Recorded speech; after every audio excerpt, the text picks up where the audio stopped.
¿Te gusta el lujo, verdad? No eres más que una cazafortunas, una más. Me dijo mi suegra la primera vez que me vio, con voz firme y mirada helada. Eres una aprovechada y no voy a permitir que mi hijo acabe con una como tú. Me quedé helada. Era la primera vez que la veía en persona, y ya estaba lanzándome su veneno. ¿Una como yo? No sabía si reírme o responderle con la misma frialdad. Opté por la segunda opción. Yo estoy muy enamorada de Sergio, y si pensara en el dinero, créame que habría elegido a otro. Le respondí con una sonrisa ladeada. La furia que destelló en sus ojos fue instantánea. Sergio, mi esposo, estaba en la misma sala, pero no dijo una sola palabra. No sé si se hizo el sordo o simplemente él estaba acostumbrado a que su madre tomara el control de todo, y aunque me amaba, le costaba enfrentarse a ella. Mi nombre es Natalia. Tengo 28 años, soy pelirroja, con ojos verdes y pecas que han sido mi distintivo desde niña. Siempre me dijeron que soy guapa, pero nunca me gustó depender de eso. Me crié en un barrio humilde, con una madre que trabajaba en una panadería y un padre que era obrero de la construcción. No tuvimos lujos, pero sí amor y valores. Estudié periodismo con gran esfuerzo y dedicación, pero encontrar un trabajo estable en mi campo ha sido una odisea. Para mantenerme, he trabajado de todo, panadera, redactora freelance, incluso vendiendo productos por catálogo. ¿Y ahora viene a mí la tipa esta? ¿Pero quién se ha creído que es? Siempre he sido autosuficiente y no dependo ni he dependido nunca de ningún hombre para vivir dignamente. Conocí a Sergio en una librería antigua de la ciudad. Era un sábado por la tarde, yo buscaba un ejemplar de una novela clásica cuando, sin darme cuenta, tropecé con él en un pasillo estrecho. Se le cayeron algunos libros que llevaba en las manos y, mientras los recogía, vi sus ojos oscuros observándome con una mezcla de sorpresa y diversión. Aquel encuentro casual se transformó en una conversación sobre literatura, luego en una cita, y en menos de 6 meses, nos casamos. Nos enamoramos con la intensidad de quienes sienten que han encontrado su otra mitad. Desde el primer momento, Lucy, mi suegra, me detestó.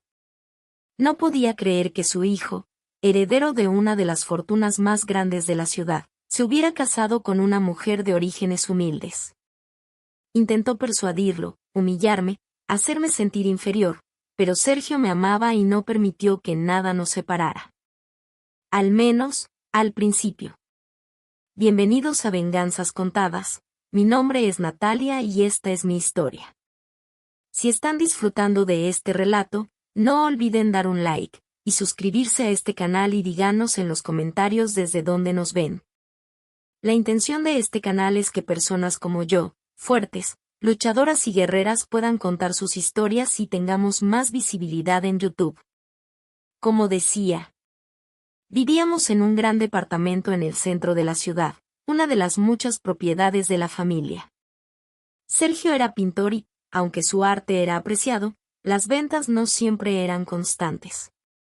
Yo trataba de ayudar con mis ingresos esporádicos, pero todo lo financiero estaba, en cierta forma, atado a su madre. Lucy controlaba sus cuentas, le daba dinero cuando lo consideraba necesario y siempre tenía algo que decir sobre en qué debía gastarlo. Mi esposo no veía el problema, estaba acostumbrado a esa dinámica. Pero todo cambió cuando quedé embarazada. Fue una noticia maravillosa para nosotros. Yo estaba feliz, ilusionada con la idea de tener a nuestro bebé, de formar una familia con Sergio. Pero Lucy lo vio de otra manera. Para ella, era el peor escenario posible. Ahora yo tenía una forma de afianzarme en su familia, de reclamar un lugar en la herencia. Desde el momento en que se enteró, su actitud se volvió aún más cruel. Me decía que no estaba preparada para ser madre, que mi hijo nacería en una familia donde no era bienvenido, que Sergio terminaría arrepintiéndose de haberme elegido. Al principio, intenté ignorarla, pero la situación se volvió insostenible. Aparecía en nuestro departamento sin previo aviso, revisaba la nevera, criticaba lo que comíamos, opinaba sobre la ropa que debía usar durante el embarazo. Y lo peor, intentaba manipular a Sergio, haciéndole creer que yo solo quería atraparlo con un bebé. No podía permitirlo. Sabía que tenía que hacer algo. Y entonces, en medio de mi dolor y mi rabia, surgió una idea. Si Lucy quería jugar sucio, yo jugaría mejor. No iba a dejar que destruyera mi matrimonio ni mi felicidad. Y sobre todo, no iba a permitir que siguiera teniendo el control. Era hora de hacer justicia. Lucy intensificó su ataque. Se encargó de convertir mi embarazo en un calvario, sembrando dudas en Sergio y haciéndome sentir como una extraña en mi propio hogar. Mi esposo, aunque me amaba, tenía arraigada la necesidad de complacer a su madre. Cada vez que discutíamos sobre ella, él intentaba minimizar la situación. Es solo su forma de ser, decía, dale tiempo, seguro que cambiará. Pero no cambiaba. Al contrario, cada día era peor. Me sentía sola, aislada, y la angustia empezó a afectarme físicamente. Perdí peso, mis niveles de estrés subieron y mi doctor me advirtió que debía cuidar mi salud o el bebé podría verse afectado. Fue ahí cuando comprendí que no podía seguir así. El primer enfrentamiento serio ocurrió en una cena familiar. Lucy había insistido en que asistiera, a pesar de que yo sabía que solo sería una excusa para humillarme públicamente. La mesa estaba dispuesta con una elegancia casi teatral. Clara y Barbie, sus hijas, se reían de chismes banales, mientras Lucy me observaba con esa sonrisa condescendiente. Querida, espero que no te tomes esto a mal, dijo, jugueteando con su copa de vino, pero una mujer con tu origen seguramente tendrá dificultades para criar a un hijo en nuestro mundo. Me quedé en silencio un instante, saboreando las palabras antes de responder. Me crié con amor y valores, le dije con una calma calculada. No creo que haya mejor cimiento para un hijo. Pero el amor no paga las mejores escuelas ni abre las puertas correctas, contraatacó, fingiendo amabilidad. Sergio carraspeó, incómodo. Miré a mi esposo, esperando que dijera algo. Pero no lo hizo. Lucy sonrió, satisfecha con su victoria. El segundo enfrentamiento fue peor. Una mañana, cuando Sergio estaba en su estudio pintando, Lucy llegó sin previo aviso. Yo estaba en la cocina, preparando un té cuando ella entró como si la casa le perteneciera. Debemos hablar, dijo con frialdad. Me crucé de brazos. No tenemos nada que decirnos. Oh, pero sí, su mirada se endureció. No permitiré que arruines la vida de mi hijo con ese niño. El golpe fue directo, despiadado. Sentí un nudo en la garganta, pero me negué a mostrar debilidad. Ese niño es su nieto. Y Sergio lo ama. Sergio es débil, replicó con desprecio. Siempre lo ha sido. Siempre ha necesitado que alguien piense por él. Y tú solo te aprovechas de eso. Tomé aire, conteniendo la ira. Si me creo una cazafortunas, entonces ¿por qué no nos deja vivir en paz? Renunciamos a todo lo suyo, no necesitamos ni su dinero ni su aprobación. Lucy soltó una carcajada sarcástica. No se trata de dinero. Se trata de poder. Ese niño llevará el apellido de mi esposo. Y ya que lo vas a tener, me tendré que encargar yo misma de él. Todo el mundo me verá con ese niño y tendré que fingir ser una superabuela y reconocerte públicamente como nuera. Dijo con desprecio. Se dio la vuelta y salió de la cocina con la misma frialdad con la que había entrado. Pero esa vez, supe que la guerra ya no era solo emocional. Ahora era una batalla de estrategias. Cuando le conté a Sergio sobre el enfrentamiento, su expresión fue de puro conflicto. No quiso decirlo de esa manera, intentó justificarse. Y no la defiendas, le corté, sintiendo que las lágrimas amenazaban con salir. No puedes seguir permitiendo que me trate así. O la frenas, o esto nos va a destruir. Por primera vez, vi dudas en sus ojos. Tal vez, muy en el fondo, empezaba a ver la verdad. Pero yo ya no podía esperar a que él tomara una decisión. Si mi suegra quería jugar sucio, yo jugaría mejor. No sabía con quién se metía. Lucy tenía que pagar por lo que me estaba haciendo. Pasé noches en vela, ideando el plan perfecto. No podía arriesgarme a una confrontación directa porque ella siempre encontraba la manera de voltear las cosas a su favor. Tenía que ser algo sutil, algo que la hiciera caer en su propia trampa. Y entonces lo vi claro, la gente. Su mayor debilidad era su imagen. Lucy se había construido una reputación intachable en la alta sociedad. Era la viuda de un torero legendario, la matriarca de una familia de abolengo. Su estatus lo era todo, y su peor miedo era quedar en ridículo. Era la hora de aplicar todos mis conocimientos de periodismo. Iba a hacer la tesis definitiva, el trabajo de mi vida e iba a poner todo mi esfuerzo y utilizar todos mis contactos de la universidad para investigarla hasta el último detalle de su vida. Comencé a recopilar información sobre su pasado. Años de manipulación, pequeños fraudes fiscales, donaciones falsas para evadir impuestos. No era ilegal, pero sí moralmente cuestionable. Pero lo mejor fue que, descubrí que tenía un amante, un hombre mucho más joven que ella, algo que, en su círculo, sería visto como una vergüenza. Cuando tuve suficiente material, pasé a la siguiente fase. Me aseguré de que cada pieza de información llegara a los oídos adecuados. Organizaciones benéficas, periodistas de sociedad, conocidos en la alta sociedad que disfrutaban del chisme. Dejé que el escándalo creciera poco a poco, sin que nadie sospechara de mí. Pero lo mejor vino después. Sergio, que hasta entonces había estado ciego a las manipulaciones de su madre, finalmente abrió los ojos. Una noche, al revisar sus cuentas, descubrió que Lucy llevaba años controlando su dinero de una manera abusiva.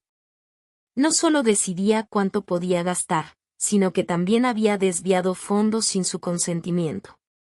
La confianza de Sergio en su madre se resquebrajó y, por primera vez, se puso de mi lado. Mi suegra, en su desesperación, intentó limpiar su nombre, pero era demasiado tarde. La alta sociedad la había condenado, la prensa la acechaba y su hijo, su adoración, ya no confiaba en ella. Finalmente, tenía lo que quería, justicia. El escándalo explotó como una bomba en la alta sociedad. Las noticias sobre las irregularidades fiscales de Lucy, sus fraudes y la existencia de un amante joven se extendieron como la pólvora. No tardaron en aparecer columnas en los periódicos de sociedad y en las revistas de chismes. Lo que más le dolió no fue la acusación en sí, sino el desprecio de su círculo social. Siempre se había sentido intocable, la matriarca de una de las familias más prestigiosas del país, y ahora todos la veían como una paria. La golpeé en el único sitio donde más le dolía, donde realmente le importaba, su reputación. Pero no fue suficiente. Quería más. Con el quiebre entre ella y Sergio, mi suegra entró en una espiral de desesperación. Intentó manipular a sus hijas para que lo convencieran de que todo era una calumnia. Clara y Barbie, sus dos hijas mimadas y sin oficio, fueron a nuestra casa a exigirnos que limpiáramos el nombre de su madre. Sergio, por primera vez en su vida, se mostró firme. No pienso defender lo indefendible, les dijo. Ustedes pueden hacer lo que quieran, pero yo ya terminé con esto. Esa fue la primera gran derrota de Lucy, perder el control sobre su hijo.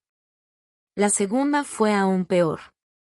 Aprovechando su estado de desesperación, decidí ejecutar la fase final de mi plan. Con la información que tenía, la denuncié anónimamente a la fiscalía por fraude fiscal. La idea no era meterla en la cárcel, pero sí hacer que las autoridades pusieran la lupa sobre sus cuentas. Cuando los auditores empezaron a investigar, Lucy se dio cuenta de que estaba en problemas reales. No solo corría el riesgo de perder parte de su fortuna, sino que su imagen se desplomaría aún más. Trató de apelar a la lástima, de fingir que todo era un malentendido. Pero esta vez, nadie la creyó. Sus amigas de la alta sociedad dejaron de invitarla a reuniones. Los periódicos la trataron como una estafadora. Incluso su amante, el joven que había mantenido en secreto, desapareció sin dejar rastro. La humillación fue pública. Implacable. Lo mejor fue la escena final. Sergio, harto de los intentos de manipulación de su madre, tomó una decisión que nunca pensé que tendría el valor de hacer. Se presentó en la casa de mi suegra y, frente a sus hermanas, le dijo en un tono firme: «Mamá, hasta aquí llegamos. Ya no tienes poder sobre mí. Se acabó. He estado ciego todos estos años y me he dado cuenta que eres una mala persona. Nos controlas a todos, y ahora, después de humillar a mi mujer, ¿quieres controlar la vida de mi hijo también? Hasta nunca». Lucy trató de suplicar, pero por primera vez en su vida, su hijo no se doblegó. La vi temblar. Vi su cara, normalmente tan altiva, desmoronarse. Sabía que lo había perdido todo. Y lo mejor, no podía culparme. Todo lo que había pasado era el resultado de sus propios actos. La justicia, aunque tardó, finalmente llegó. Con el tiempo, la tormenta se disipó. Sergio y yo fortalecimos nuestra relación. Él finalmente entendió lo que había soportado durante tanto tiempo y, aunque le costó al principio, se sintió liberado. Nos mudamos a una nueva casa, lejos del control de Lucy. Nuestro bebé nació sano y fuerte, rodeado de amor, sin la sombra de su abuela manipuladora acechando nuestra felicidad. Mi suegra, por su parte, nunca se recuperó del todo. Siguió viviendo de su dinero, pero en una versión solitaria y desprovista de poder. Su círculo social la dejó atrás. Sus hijas, incapaces de valerse por sí mismas, se alejaron cuando el dinero dejó de fluir como antes. Nunca busqué venganza por odio. Lo hice por justicia. Para demostrarle que no podía seguir pisoteando a los demás sin consecuencias. Y cuando la vi, meses después, sentada sola en un café, sin nadie alrededor, entendí que el karma había hecho su trabajo. Respiré profundo, tomé la mano de mi hijo y seguí caminando. La batalla había terminado. Y yo había ganado. Y mi hijo no iba a ser manipulado por semejante víbora.